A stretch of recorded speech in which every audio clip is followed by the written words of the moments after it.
Greetings from Tokyo, my dear friends. This is Daisuke, and I very much hope that this video finds you well and in very good spirits wherever you are in the world. And today, if you don't mind, I would very much like to continue on with our journey, our exploration, our discussions with respect to those recent releases made by the Criterion Collection during this year of 2021. And that brings us to that title, which has been designated by Criterion under its new release at spy number 1088. This is a film from 1969. The filmmaker is Jacques Deray, and the name of the work is La Piscine.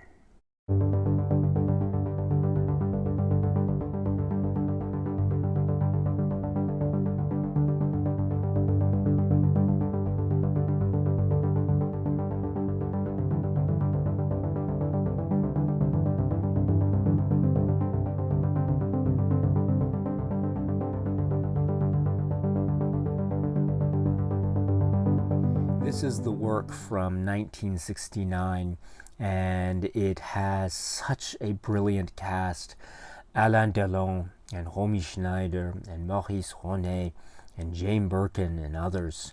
This is the work directed by Jacques Deray. This is the film La Piscine.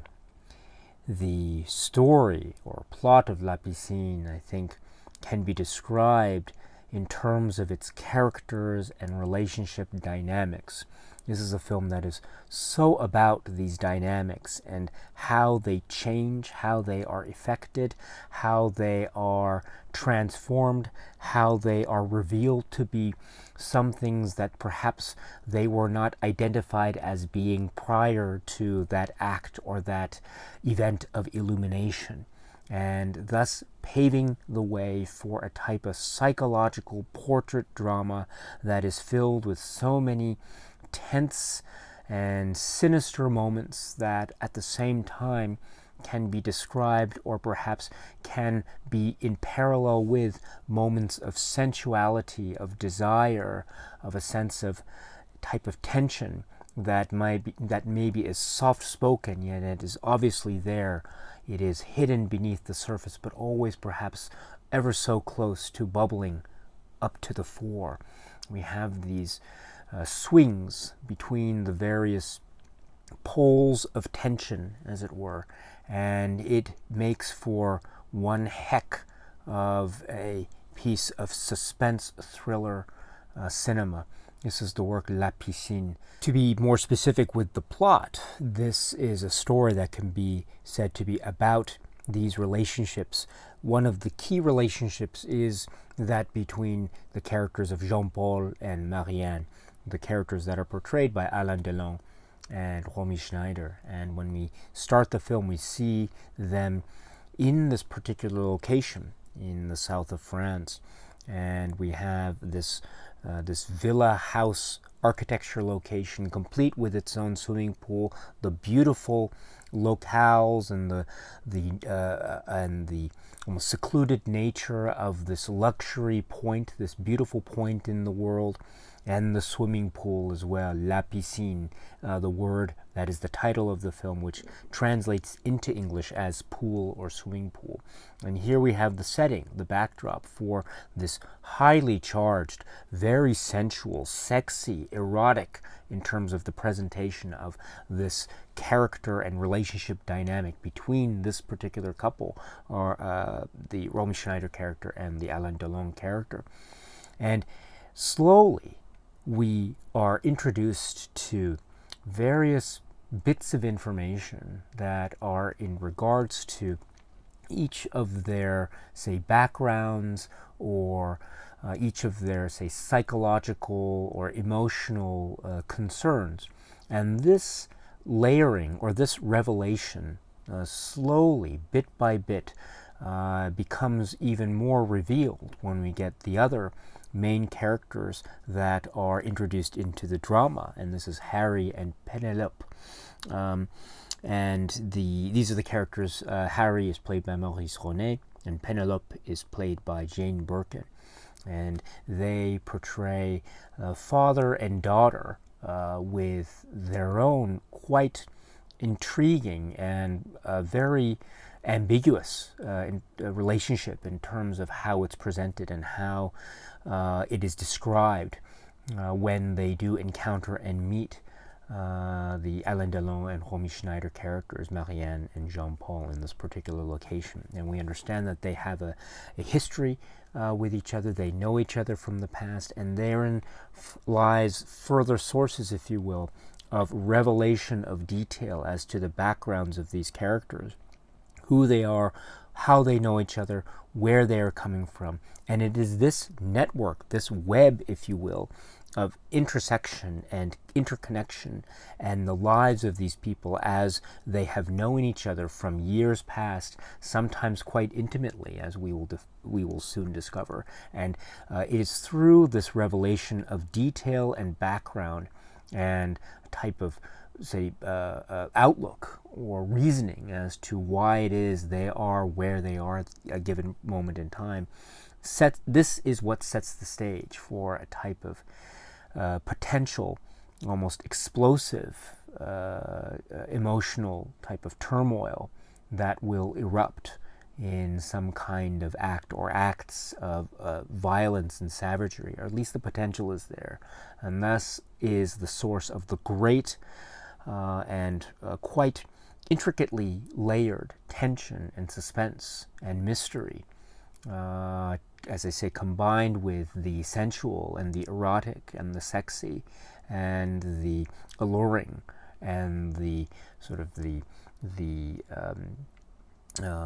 sunshine and the seductive quality of this secluded area of luxury and romance that is also given hints of a type of coolness and perhaps a separation from certain aspects of, say, connectivity and human connection. So there is so much in terms of how this atmosphere is loaded to the brim in the cinematic stylings that we see presented here by Jacques Deray and company in the form of this work, La Piscine.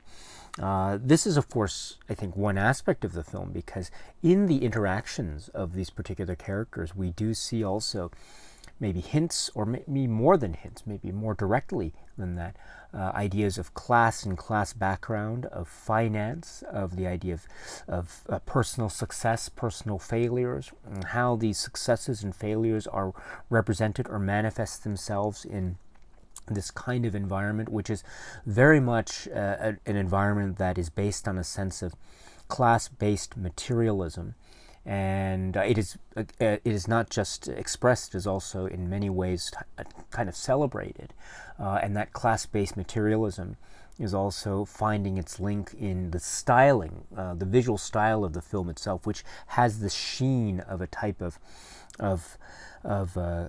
advertisement or commercial, like a commercial for luxury goods or luxury products, as it were. And there's nothing wrong with that. I mean, that adds to the sense of visual stylings that makes it very alluring, but it is that seductive quality that also, combined with the way in which this plot turns in the way it does in its suspenseful thriller type of genre way, that reminds us, or perhaps shocks us, or perhaps gives us a clue as to the way in which those two senses of the allure and the sensual on the one hand that brings us in, or has the potential of bringing us in, it brings us in a way that then allows the film to shock us. And it shocks us in a way in terms of the directness of the plot. It is, after all, a suspense thriller. And also it shocks us in the way as to how the characters react and within the context of this world and vis-a-vis each other. And it makes, I think, us question as viewers just how alluring this world is. Is this a world that welcomes us in terms of emotional connections, or are those emotional connections cold to the very core, to the very touch, if you will, leaving one bereft of any kind of connectedness or a feeling of being connected with each other? All we are left with is the sunshine and the swimming pool. But is that indeed enough? Or is that something akin to a sense of loss or a sense of being alone? These and more questions, I think, are what are at play, what are at stake, as it were, in the high-stakes game that is being portrayed in this, as I say, very sexy and very alluring fashion, as we have in this world, La Piscine. And what I love, too, is, and I think the Criterion supplements also very much hint at this, or they suggest this very well, is that Jacques Deray and Alain Delon and others, we have this filmography that is focusing in on, say, the crime thriller or the suspense thriller of sorts. And this film, To La Piscine, I think can very comfortably fit within that particular genre, very well so, and very successfully so. And it's a wonderful example of that. However, it, I think, can also be argued that the film can also be seen maybe in conjunction with such, I think, quite appropriate perspective. It can also be seen in terms of a maybe deep-rooted psychological drama. And in that way, perhaps it might be seen to be breaking in some form or another from its sort of crime thriller roots and turning its attention to more psychological reasonings. And in other words, another way to put it is that this is in many ways a suspense thriller, but it's a suspense thriller that does deal in significant component with the element of crime and the element of investigation. But it might be seen as being maybe a little bit of an interesting turn or an interesting, say, a transformation of that particular genre bent, because it is based, or those genre elements aren't necessarily based on, say, the establishment of clues and the establishment of a trail that is going to be followed by a sharp, a keen-eyed detective, as it were, a battle of wits, as it were, between the pursuer and the pursued, and that type of genre setting that is, I think, very much often the case in a type of crime or suspense thriller genre. On the contrary, we have motives and motivations that are so wonderfully and so, I think, so complexly established in the roots and the landscape of the psychological. Everything that happens has its meaning and reasoning and basis in something that is psychological. In other words, maybe it's the way that the Alain Delon character or the Maurice René character, Harry and Jean-Paul, how they have this friendship that is a very complex one. Maybe it's one that is somehow tinged with a sense of jealousy. If that's the case, who is jealous of whom? What is the reason for such jealousy? Is it a type of jealousy that is based on who is successful, who is not successful? And we have indications of that in terms of what Harry does for a living versus what Jean-Paul does for a living. And also we get further indications as the film progresses as to their backgrounds and their friendship that goes back some years. And perhaps there are some details in their respective profiles and their backgrounds and histories that makes us wonder exactly if indeed they are truly friends, or perhaps there's something more bubbling under the surface of such friendship. I think, and also there is this tension in terms of maybe sexual tension because of the way that of the relationship between Jean-Paul and Marianne, and also the relationship between Harry and Marianne, and what that means in terms of a type of maybe love triangle and the sources of jealousy that emerge and erupt because of such tension.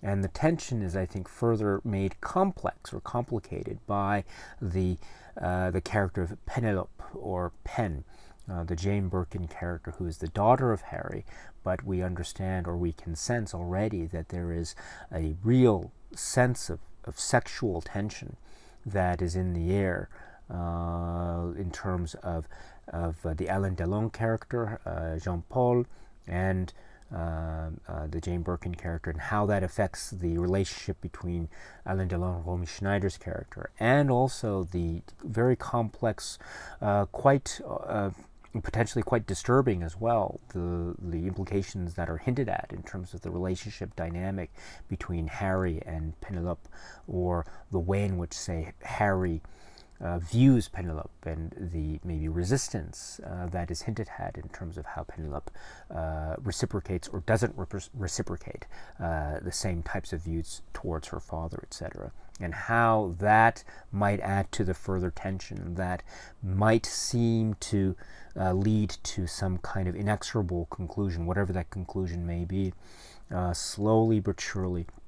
As I say, in this world of perhaps of beauty, of sunshine, of arguably maybe another way of putting it, of decadence, of secluded sense of style. There is a coolness to it. There's the idea of the music and youth culture that is represented, and there is a sense of the high class life that is also represented in terms of the furniture and the house and the cars and the luxury that's involved. Again, this has a sense of wonderful allure that could also be bordering on maybe decadence or narcissism. And so whatever the potential is, it can turn in one way, or can suddenly turn quite sharply in another quite sinister and dark direction.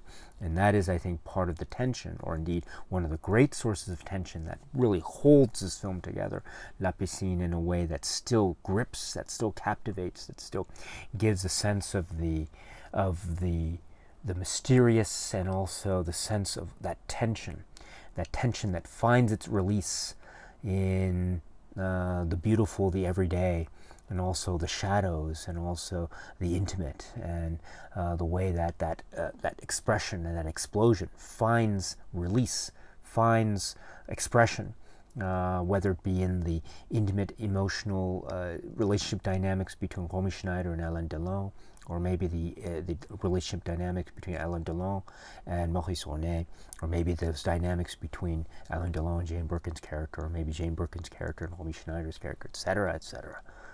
All this network, all this cross-cutting, everything merging, bubbling, boiling, until something will happen. And indeed it will happen. It all centers around this symbol, this image, this locale, this central location, La Piscine, the swimming pool. And indeed, what is a swimming pool? What is La Piscine? It is a place of luxury, it is a place of relaxation, it is a place also of seclusion, it is a place of perhaps solitude, and also it is a place of fun and joy and excitement, but is also a place of surface level and things underneath, things that might be hidden, things that might be wanting to bubble up towards the surface. Maybe things are bubbling up and we want them to be suppressed, we want them to be hidden. And what is the price of that? And what is the overall effect, both physically, emotionally, and psychologically, of such force and such effort and such act, as sinister and as violent as it might potentially be? What a symbol this is. This is the work La Piscine.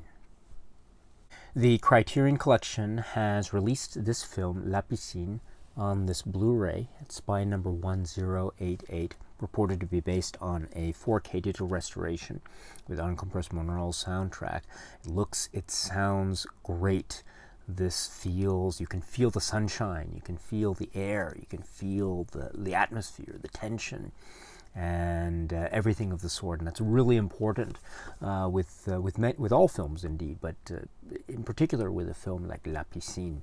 And the look, something so important in terms of how the look is so grounded in the way it is, and how that either is consistent with or somehow even betrays the underlying psychological exploration of the characters. So the presentation here, I think, is really great. And like with many a Criterion release across the board, here we have a release that has with it a number of supplements that themselves are very interesting and well worth checking out, each of them. The first of which is a documentary which is called 50 Years Later. This is described as being from 2019. It is approximately 27 minutes. And this is by the widow of Jacques Deray, Agnès Vincent Deray.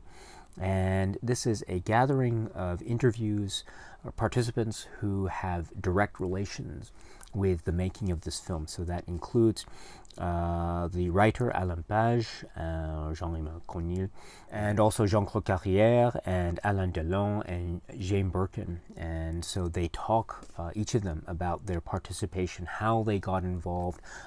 Sometimes it's dealing with the genesis of the story or the film, and the genesis of the circumstances in terms of meeting Jacques Deray and what the circumstances were for Jacques Deray handling this particular material. And also this leads into, for instance, a discussion from Jean-Claude Carrière about his working relationship with Jacques Deray. And Jean-Claude Carrière here says something really interesting, or he says everything he says is interesting. For example, he talks about how Jacques Deray would really treat dialogue, and from Jacques Deray's perspective, how dialogue had this real strong effect on Jacques Deray's own art and own directing work. And according to Jean-Claude Carrière, Jacques Deray once said, "The less dialogue you write, the more you force me to use my imagination as a director." And I thought this was such a profound statement, because it reminds me just how much, in terms of the dialogue is very important, and there are scenes of revelation, and the revelation is keyed into the very highly charged dialogue scenes. For instance, there are some really dramatic, tense scenes of dialogue between, say, Romy Schneider's character and Alain Delon's character, Maurice Ronet, etc. So this is very important. At the same time, where there is no dialogue here, the camera lingers and it travels and it catches glances and it catches looks across the way, across the room, or across the party. When there's so much activity and so much dancing, it focuses on a particular character standing by the doorway as the nightfall occurs, and there is an obvious shift in a type of emotional balance, as it were.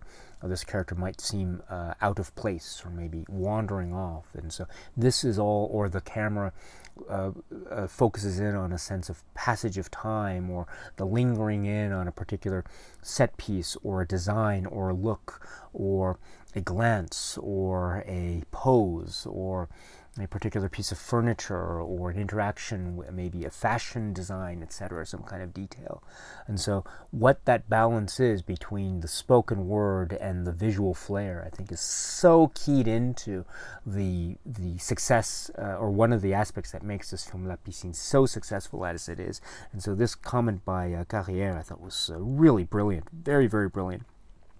And also, there are some really fascinating comments, for instance, from Alain Delon about how he wanted to work with Romy Schneider, and how, according to him, there were other people that were considered for the role of Marianne, but he really wanted to work with Romy Schneider. And of course, they have a personal relationship and a history privately, and so I think that has, perhaps can be said to be very much affecting their on-screen performance and on-screen chemistry together. Indeed, it is a very complex relationship that is portrayed between the characters of Jean-Paul and Marianne. And so this comment from Alain Delon is really quite fascinating.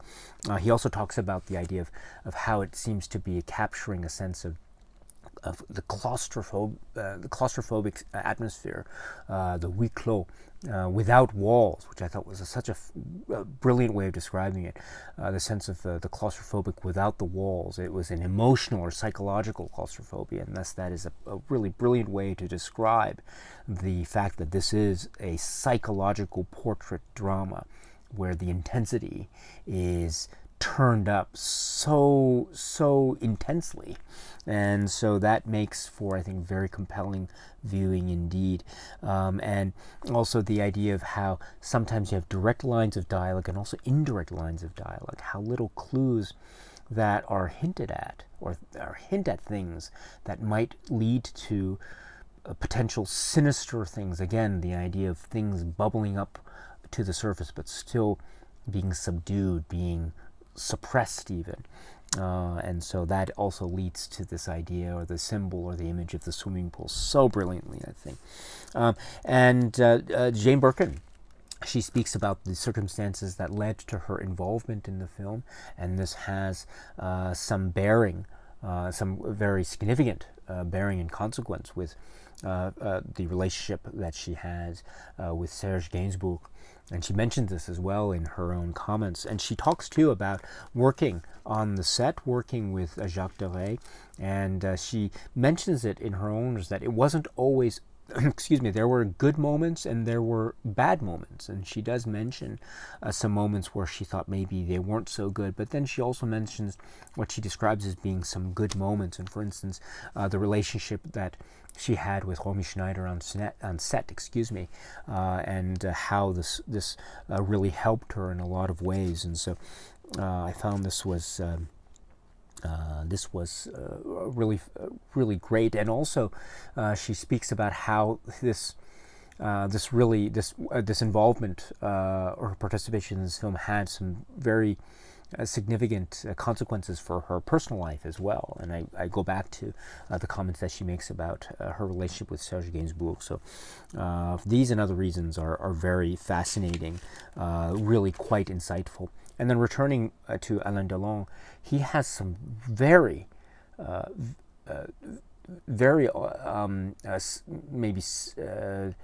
quite serious or somber things to say as well about certain details or aspects of the film. He has a particular story, or not a story, but he has a particular point that he makes about one of the props, the furniture props that's part of the pool side, which is this chair that's hanging. And he makes a point about how this chair, he makes a point about this chair and Romy Schneider, and it's a very personal detail that he reveals about this chair, and it also leads him to say how it is difficult, or actually it's impossible for him to watch the film now because of the maybe the personal heartache that is associated, certain people that are in the film that are no longer with us. And so he mentions on camera here about how it's, he cannot watch the film, but he also at the same time acknowledges the longevity of the film and the popularity of the film, which he is also grateful for. So for these and other reasons, please check out this documentary if you can. It is really, really fascinating. It is 50 years later, again, approximately 27 minutes. That's not all, because then we get the second supplement, which is the film. Again, this is The Swimming Pool, First Love Never Dies, and this is the English language version of the film La Piscine. And the running time is slightly shorter, but it's more or less intact. There are some pretty key differences. Perhaps one of the most notable differences is the ending. And I'll get to the ending in a moment when I speak about another supplement on this disc. But the English language version is very interesting because we understand that the actors, when they shot their lines of dialogue, say in the French language, they also shot their lines of dialogue speaking English. And so this isn't the same film where the actors are speaking their lines in French and it's later dubbed into English. No, this is the assembly of the film with the scenes of their dialogue that is spoken in English. And so we have this story, again, told in English for international markets. And it's a very interesting version of the film. I would say, in terms of the effect that it has on me, it has, I think, the same effect in terms of the allure and the seduction, and then the betrayal of that seduction, and then the turn into things cold and sinister, which is, I think, the prime effect of the brilliance of the film, like La Piscine or The Swimming Pool. And so I like that very much. And I think also the dialogue in English, it's very effective. I mean, I'm not a speaker of the French language, but when I watch the film La Piscine in the French language, I'm very riveted. I'm very riveted, excuse me. I'm very caught up in the film. But when I see the English language version, I also am caught up.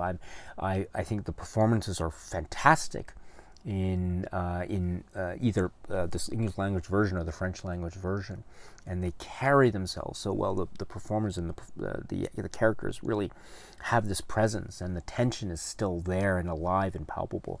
And it's a different version, so it's great that both versions are here, so you have the sense of comparison or comparative analysis. But for me, I think we have the French version, which is the main attraction of this release, of course, but then we also have the English version, which is a great, great treat. And also, it's, as I say, I think it stands so well on its own, as well as being a great source of comparative analysis between the two versions. So please check it out if you can. And I mentioned one of the key differences being the ending. And speaking of the ending, there's also, as a supplement here, what's referred to as the Spanish ending for the Spanish 1969 release. And so I'll try to be as vague as possible, lest I spoil the ending for anyone who hasn't seen the film yet, La Piscine. But there is what is known as this ending. And it is an ending that is different from the French language version that we have as the main attraction for, say, for this particular Criterion release. And I should say too that what's referred to as the Spanish ending is also an ending or a version of that ending that we will see in the English language version. And so this is it's a very interesting take. Indeed, I think the ending is referred to a little bit in the earlier documentary 50 years later, in terms of the way in which the story reaches a type of resolution, and what that means in terms of the psychological implications of such resolution, and how the ending, or how one might think of the ending as maybe, is it consistent with that, or does it go against that? Again, you'll have to watch the ending to make such a decision, but it is very interesting. Now, I should point out too that it might be said to be the same ending, or might be described maybe in the Criterion supplements menu to be the same ending, but in fact it is slightly different. There are some little differences in terms of where the cuts are, and little things that you see in the Spanish ending in terms of where exactly the frame ends, etc. And there's an extra frame here and there, which might not make any difference in the long run, but there are these visual differences. But still, I think maybe the essence is the same. So, in any event, we have that available as well. Again, for anyone who is interested. And then we have a supplement which is described as being from 2021, approximately 19 minutes. And this is a conversation which is called Undressing a Legacy with Nick Reese-Roberts. This is great. This is so great. Nick Reese-Roberts has this wonderful way of presenting this information. This is packed. This has so much information about this film, La Piscine, and its significance in terms of fashion history and presentation of fashion and design and style, as well as references to art and painting, and also references beyond how this film influenced cinema in terms of presentation of fashion and the milieu of fashion and mystery and suspense thrillers. So, for example, Nick Reese-Roberts refers to the idea of, and also Jacques Deray and his career, and how in many ways this might be seen to be a consistent part of Jacques Deray's career in terms of the crime thriller aesthetic, but then also it might also be seen to be a turn in a different direction, maybe towards what might be said to be an auteur style of Jacques Deray, and while still maintaining a frame of reference in the realm of, say, what might be called the pop director. And so in either way, I think, or if it might be a hybrid of the two, who knows, but I think in either way we still have this successful mix of a real visual and artistic aesthetic again provided by Jacques Deray. So it is indeed a very exciting aspect of his filmography. That's indeed the case. And Nick Rhys-Roberts then goes on to describe the film in terms of the glossiness, the surface style, the surface chic, as it were. This is very important. That doesn't suggest at all that this is a superficial film. On the contrary, this look, the outer gloss look, this is very important, because what that means is it leads to a conversation about how this is connected to the interior, how the exterior, the surface, is connected to the interior feelings and emotions and motivations, and whether that connection is consistent or whether that connection is inconsistent, or there is a divide, and thus leading to the psychological, confrontational, tense aspect of the atmosphere and environment. And so the surface level is very important, and to make emphasis of that is, I think, very important. And so he does a great job in describing this. And then also, it is called La Piscine, the swimming pool. And so he describes how the pool itself is a type of character. It's a very integral part of the architecture and makeup. It is also, of course, very integral to the plot and how the characters interact with each other. And there's also this art aesthetic look to the film, which, again, he makes reference to, say, David Hockney, and the use of the image of the pool in terms of art, and how this also reveals a sense of the surface and what's underneath. And indeed, the pool is just that.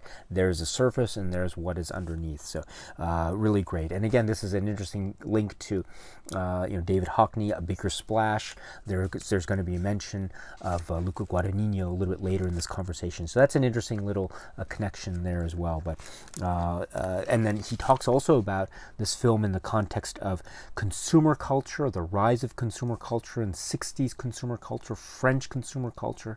The examples of this expression found in, say, the use of cars, the automobile in French cinema. The automobile is very important here in La Piscine, as Nick Rhys-Roberts points out very astutely, very wonderfully, and how it's not just an expression of consumer culture, but in the context of this relationship dynamic between Harry and Jean-Paul, the Alain Delon and the Maurice René characters, how it's an indication, a very maybe subtle or maybe not so subtle indication of their differences in terms of wealth and success and failure, in terms of the type of car that Harry drives versus the type of car that Jean-Paul and Marianne drive. And so this is a subtle indication of the tension between the two characters, and that tension is, of course, one of the key points of the plot of the film. So it's expressed in the car as well. So the car in French cinema, it's a symbol of coolness, it's a symbol of consumer culture, it's also a key point of the plot between these characters. Brilliant. And then he goes on to describe certain design details, the Ingo Mauer light bulb look, or the plastic lounge chairs. What is it? The metamorphic trapezoidal beds, talon, and the Guy Olenti furniture. The poolside furniture. And the idea of the way in which the furniture is expressing both versatility and modular modernism, I think is the phrase, and also it might be a subtle way of challenging fixed hierarchies in terms of this versatility versus a fixed rigid structure. So I thought that was an interesting take. I'm not an expert when it comes to modern design per se, but you can definitely see, I can definitely get a sense of the trajectory of this type of commentary. That's for sure. And he continues this commentary very much so in terms of the idea of this film expressing a sense of maybe touching upon youth culture and touching upon the idea of the societal maybe mores of dance and youth culture and the swinging, exciting nature of that on the one hand, but also there is a sense of the secluded and the sense of how this film is not even touching upon direct aspects of the political. Remember, this is 1969, and France had seen very highly charged political events. May 1968, for example. And so the fact that this film doesn't itself directly engage in a type of political discussion is itself a type of statement. And I think that secluded nature, I think, goes a long way, or at least that's what the discussion suggests, goes a long way in perhaps portraying a sense of the psychological standpoints of these particular characters, and perhaps that might lead to a sense of moral and emotional isolation. And if that's the case, that is, I think, very much keyed into how the plot develops, or one way of looking at the plot. So that is a great observation that is made here. Well done indeed, Nick Rhys-Roberts, and the bourgeois seclusion, as he says, as it's compared to or contrasting with the new social movements of the age, and the idea too of Saint-Tropez and the south of France, and how this is maybe the setting for a type of sexual freedom or liberation on the one hand, but also there is a sense of pressure and a sense of maybe, to borrow what was said in the earlier documentary, claustrophobia without walls. And so, and then that leads to a discussion of the fashion and clothing designs. This is really wonderful, and he describes the history of fashion and the idea of the rise of ready-to-wear, and also the rise of youth culture, and how these were two very fundamental aspects that have found voice in a number of very key or landmark films that are expressing or intersecting with this particular idea of fashion in cinema, and like Antonioni works, etc. But I think Nick Rhys-Roberts makes a very intriguing point too about how, on the one hand, it might look to be that La Piscine is part of this tradition, especially the direct intersection between, say, fashion houses or famous fashion designers and cinema. It might seem that way, but in fact, Nick Rhys-Roberts lets us know that for La Piscine, the costume coordinator was in fact the wife of the producer, Christine Beto. And so, and she said, for instance, to Jane Birkin, according to Nick Rhys-Roberts, that she should bring her own wardrobe, etc. So that is, I think, a really interesting blend of what is seen and the almost a practical approach to the fashion choices and the fashion results, as it were. But at the same time, I think he acknowledges here too about how there's still an undeniable end result that creates this transfixing power on screen, and definitely in the context of the role of fashion and fashion history. And he brings up the example of the look of Romy Schneider. What a great performance this is. It's so controlled, and yet it's so passionate at the same time, and it's so revealing and non-revealing too. And that look that she has, Romy Schneider's look, is so important in the film. And also, when I say look, I mean the look from her eyes, the look from her face, and also her look in terms of her physical look and her fashion look, because again, this is a sense of the kind of fashion modernity, but also stylistic timeliness, as according to the conversation here, which I thought was a great way of encapsulating Romy Schneider's look, according to Nick Rhys-Roberts, by way of Roland Barthes. And so this is great stuff. What a great conversation. But it doesn't end there, too, because then he talks about a type of cinematic legacy of La Piscine and certain films subsequent that have relied upon or maybe remade La Piscine in one form or another. So he mentions, of course, François Ozon's film Swimming Pool, and also Luca Guadagnino's film A Bigger Splash, And also he mentions, too, in the discussion in terms of the intersection between, say, fashion and thriller suspense, for example, Tom Ford. So this discussion is so packed full of information. I strongly recommend checking it out if you can. It is, approximately 19 minutes with Nick Rhys-Roberts. It's an excellent discussion. Please check it out. But that's not all, because then we get another section of the supplements, which is described as being 68-69 Delon, Schneider and Company.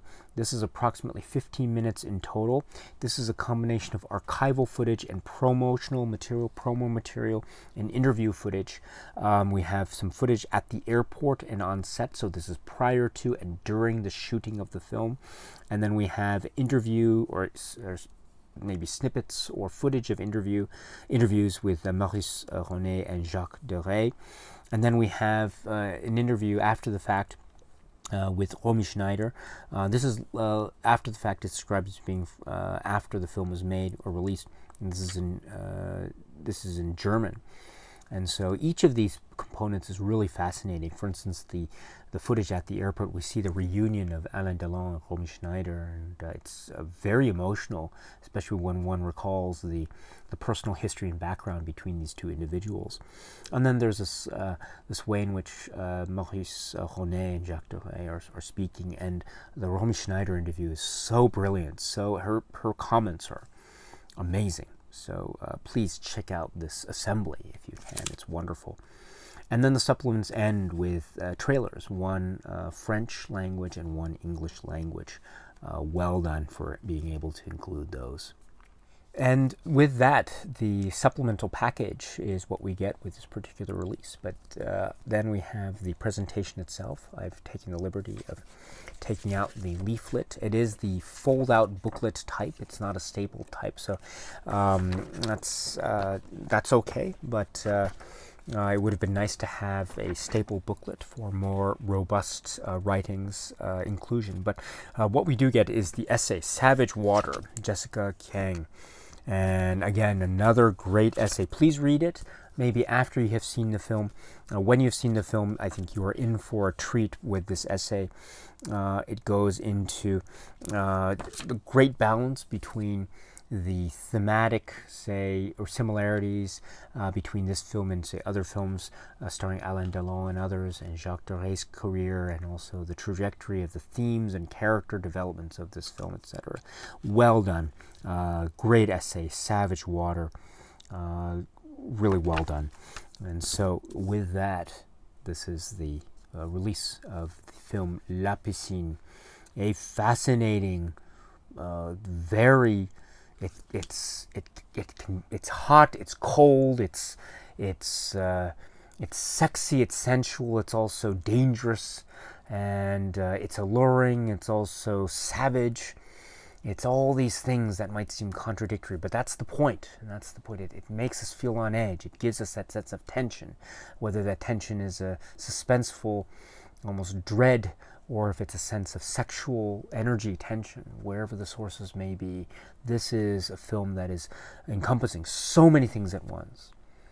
It is things that are bubbling from beneath the surface, things that are suppressed, but when they emerge, if and when they emerge, they erupt and they become volcanic.